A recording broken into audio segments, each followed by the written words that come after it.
नमस्कार। मोदी सरकार 2.0 का अंतरिम बजट पेश हो चुका है। वित्त मंत्री निर्मला सीतारमण का ये छठा और सबसे छोटा भाषण था। मोटे तौर पर जैसी उम्मीद थी अंतरिम बजट वैसा ही रहा। जीडीपी की नई परिभाषा पेश की गई। जी से गवर्नेंस, डी से डेवलपमेंट और पी से परफॉर्मेंस, जो कि मोदी सरकार में साफ तौर पर देखने को मिल रहा है। अर्थशास्त्री खुश हैं कि निवेश और विकास पर खर्च बढ़ा है, तो वहीं राजकोषीय घाटा यानी फिस्कल डेफिसिट कम करने पर सरकार का फोकस है।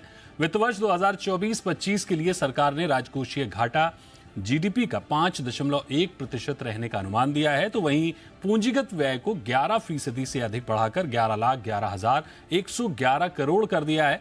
डिजिट पर गौर करिएगा, 11 को दरअसल शुभ माना जाता है और यहां तो कई 11 हैं। इस बजट में अब रियल्टी सेक्टर की जो उम्मीदें हैं उनको अगर आप खोजने की कोशिश करेंगे तो सीधी तौर पर कम दिखता है, लेकिन अप्रत्यक्ष रूप से काफी कुछ नजर आता है।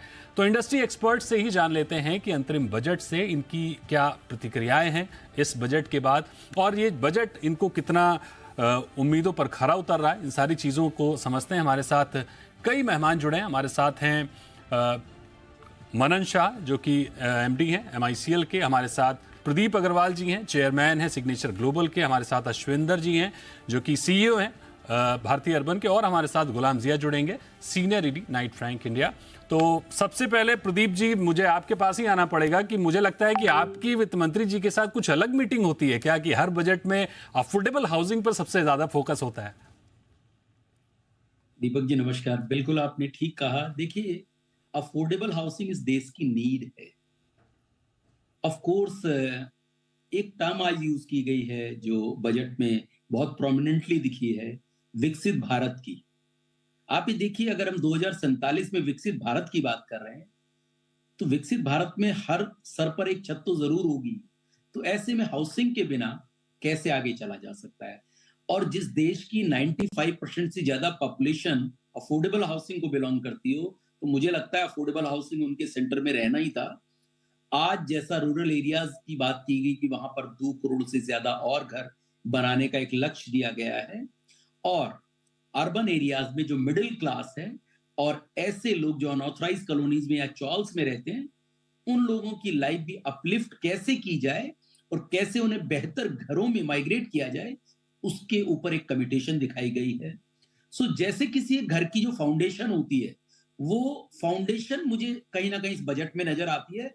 इवन तो जैसे कि आपने अभी शुरू में कहा कि दिख नहीं रहा है कुछ, तो जो घर की फाउंडेशन है वो दिखती नहीं है, लेकिन सब पूरा दारोमदार उसी फाउंडेशन के ऊपर होता है। तो मैं इस बजट को लेकर बहुत पॉजिटिव हूं। मुझे लगता है ये एक रोड मैप है आने वाले 25 सालों का, जो हमारे देश को एक नई दिशा देगा। जाहिर तौर पर जैसे कि प्रधानमंत्री मोदी ने भी विकसित भारत के 4 स्तंभ की जब बात की है, बात चाहे युवा की हो, महिला की हो, गरीब की हो या किसान की हो, ये चारों स्तंभ इस अफोर्डेबल हाउसिंग में इनका सीधा सरोकार होता हुआ नजर आ रहा है। प्रदीप सर, मेरा इस पे सवाल आपसे ये होगा कि 2 करोड़ सस्ते घर जो बनाने की बात वित्त मंत्री ने की है, उसमें उन्होंने जो फोकस में रखा है वो किराए के घरों में जो रह रहे हैं लोग उनके लिए रखा है। जो स्लम में रह रहे हैं, जो चौल में रह रहे हैं, उनको एक पक्का घर देने की बात की जा रही है। तो ये पुराने PMAY की जो परिभाषा है उसी के तहत होगा, या इन 2 करोड़ नए घरों के लिए कुछ अलग परिभाषा क्रिएट की जाएगी?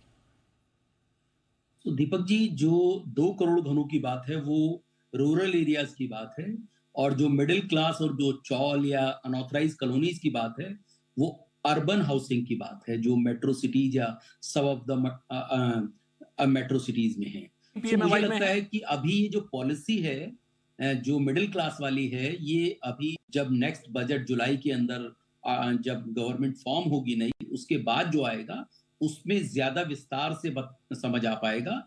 लेकिन कमिटेशन जरूर है गवर्नमेंट की, क्योंकि देखिए अफोर्डेबल हाउसिंग क्या, जैसा अभी पैनलिस्ट कह रहे थे कि थोड़े लॉन्चेस कम हुए हैं, उसका एक बहुत फंडामेंटल रहा है कि लैंड बढ़ गए हैं, लेकिन टिकट को अलाउ करता है कॉमन मैन की, वो टिकट साइज वहां पर नहीं बढ़ पाया है। क्योंकि आप ये देखिए, जब ये अफोर्डेबल हाउसिंग शुरू हुआ था, हाउसिंग फॉर ऑल, तो जो होम लोन के रेट्स थे वो 6.5% के नियर अबाउट थे, जो अभी बढ़कर 8.5% हो गए हैं। ऐसे में जो CLS स्कीम है, मुझे लगता है उसका लाना बहुत जरूरी है। अगर वो स्कीम आएगी तो कहीं ना कहीं कॉमन मैन को बेनिफिट होगा। एक चीज मैं और ऐड करूंगा, देखिए किसी भी हाउसिंग को बनाने के लिए या किसी भी ऐसे सेक्टर को बूस्ट करने के लिए उसमें एक पीएलआई काइंड ऑफ स्कीम जरूर डालनी पड़ेगी।